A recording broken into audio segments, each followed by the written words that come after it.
Assalamualaikum warahmatullahi wabarakatuh. Nama saya Muhammad Ilham Musa Tarigan. Video ini dibuat untuk menyelesaikan tugas akhir atau ulang akhir semester pada mata kuliah komunikasi dan bisnis yang diampu oleh Ibu dosen Ibu Sinta. Terima kasih. Langsung saja yang pertama, yaitu definisi komunikasi dan negosiasi bisnis serta manfaatnya. Komunikasi bisnis adalah proses pertukaran informasi, instruksi, atau ide antar pihak-pihak dalam lingkungan kerja untuk mencapai tujuan perusahaan. Negosiasi bisnis adalah proses tawar-menawar antara dua pihak atau lebih dalam dunia kerja untuk mendapatkan kesepakatan yang saling menguntungkan. Contohnya pada saat itu saya di dalam kerja saya sedang melakukan tawar-menawar bagaimana sistem kerja di Alfamart itu berjalan, bagaimana enaknya, bagaimana agar saling menguntungkan antar shift satu dengan shift yang lainnya. Contohnya seperti setelah kelar shift, semua di area kasir itu seperti sampah atau peralatan bekas shift sebelumnya itu harus dirapikan kembali atau harus dibersihkan kembali dan lain sebagainya agar shift selanjutnya bekerja merasa nyaman dan lebih enak. Seperti itu contohnya ya, contoh kecilnya. Lalu manfaat dalam kerja dan relasi bisnis, meningkatkan koordinasi antar tim seperti kasir, gudang, SPG dan manajer toko, mencegah kesalahpahaman atau miskomunikasi dalam operasional toko, mempercepat proses pengambilan keputusan, membangun hubungan baik antara karyawan, supplier dan pelanggan, menyelesaikan konflik secara efektif dan win-win solution. Lalu kita ke poin B atau unsur-unsur komunikasi di toko Alfamart. Komponen komunikasi itu ada pengirim pesan seperti kepala toko, asisten kepala toko, kasir, pramuniaga. Lalu ada pesan itu seperti instruksi kerja, laporan stok, info promo atau hotline pelanggan. Lalu ada media saluran, itu ada lisan langsung atau tatap muka saat briefing atau shift. Lalu ada chat WhatsApp atau grup internal. Lalu ada memo tertulis di papan pengumuman atau ada sistem komputer Alfamart untuk input stok, data pengiriman dan laporan. Lalu ada penerima pesan, itu ada karyawan atau atasan supervisi area atau pelanggan. Lalu ada umpan balik, itu seperti respon langsung atau feedback atau pelaksanaan instruksi. Jadi kita melaksanakan apa yang diinstruksikan atasan, atau laporan lanjutan seperti laporan yang belum selesai dilanjutkan dan melaporkan bahwa ini sudah dikerjakan. Gaya komunikasi yaitu ada formal, contohnya saat briefing, pelaporan stok, pelaporan kepada supervisor dan sebagainya. Lalu ada informal saat koordinasi kasir dan pramuniaga di tengah shift contohnya ya. Lalu ada gaya komunikasi langsung seperti koordinasi face to face di dalam toko. Lalu ada secara tidak langsung, yaitu instruksi dari supervisor via WhatsApp atau sistem komunikasi lainnya. Lalu kita ke poin C, itu contoh komunikasi atau negosiasi yang pernah dialami atau diamati di Alfamart. Itu latar belakangnya seperti pelanggan ingin menukarkan produk makanan ringan yang rusak ataupun kadaluarsa padahal tidak membawa sertifikat. Itu pihak yang terlibatnya itu ada pelanggan, kasir, dan kepala toko atau pejabat toko. Lalu tujuan komunikasi atau negosiasi itu menyelesaikan keluhan pelanggan dan menjaga reputasi toko. Cerita singkatnya seperti ini, pelanggan datang membawa produk dan mengeluh karena sudah kadaluarsa padahal beli kemarin. Kasir sempat bingung karena struk tidak dibawa.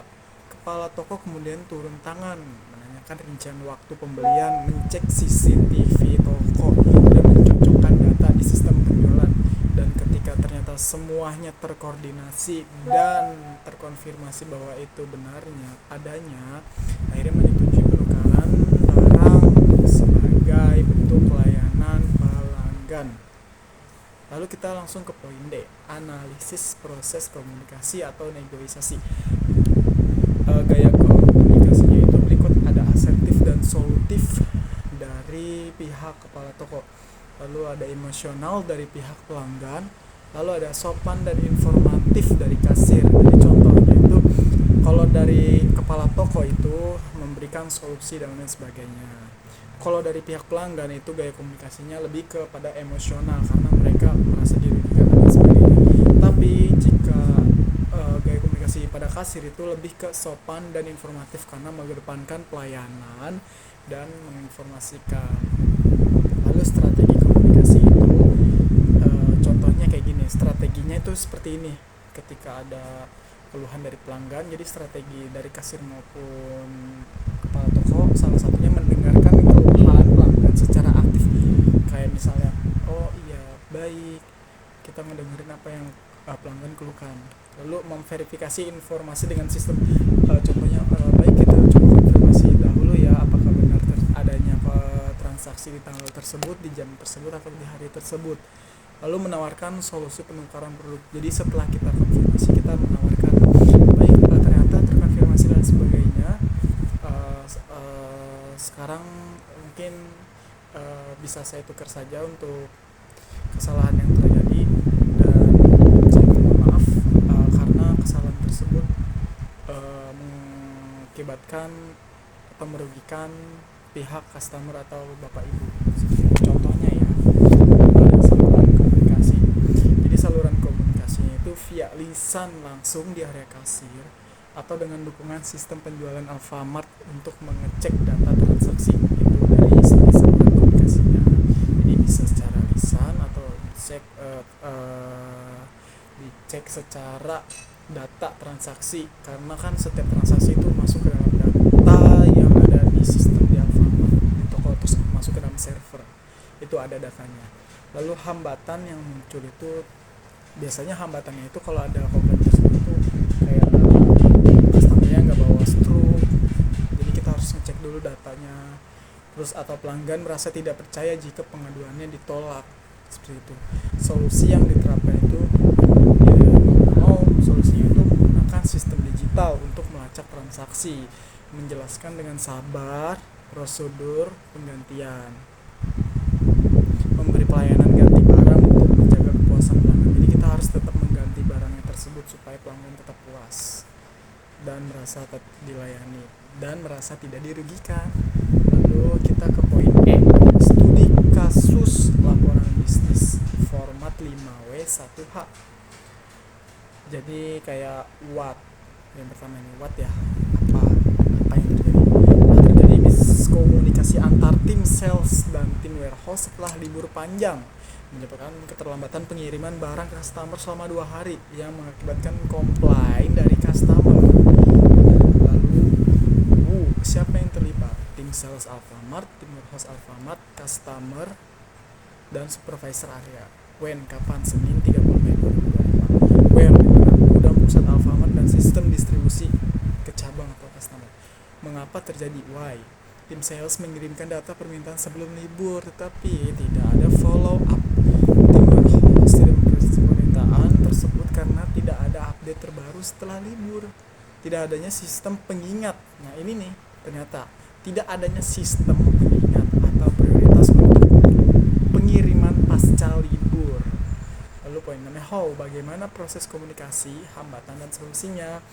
Proses komunikasinya yaitu ada di email dari sales, tidak dibaca tepat waktu oleh warehouse. Lalu tidak ada komunikasi tambahan melalui grup telepon, tidak ada komunikasi tambahan ya. Lalu ada hambatan, libur panjang membuat informasi terputus. Libur panjang membuat informasi terputus. Sistem tidak menandai permintaan sebagai prioritas. Minim koordinasi real time antar divisi. Solusi negosiasi. Mengadakan rapat antar divisi untuk menyelaraskan SOP pasca libur ini. Jadi perbaikannya kayak gitu, tadi salah satu solusi negosiasinya. Membuat daftar pengiriman prioritas untuk dikonfirmasi kembali H-1 libur. Membuat grup komunikasi lintas divisi seperti sales, warehouse, area supervisor tuh, dibikin grupnya tuh. Jadi ketika ada pengumuman masuk, mereka yang terkait itu bisa tahu memberikan kompensasi pada customer sebagai bentuk tanggung jawab, misalnya diskon atau voucher. Jadi kayak ngasih dispensasi, ngasih hadiah lah sebagai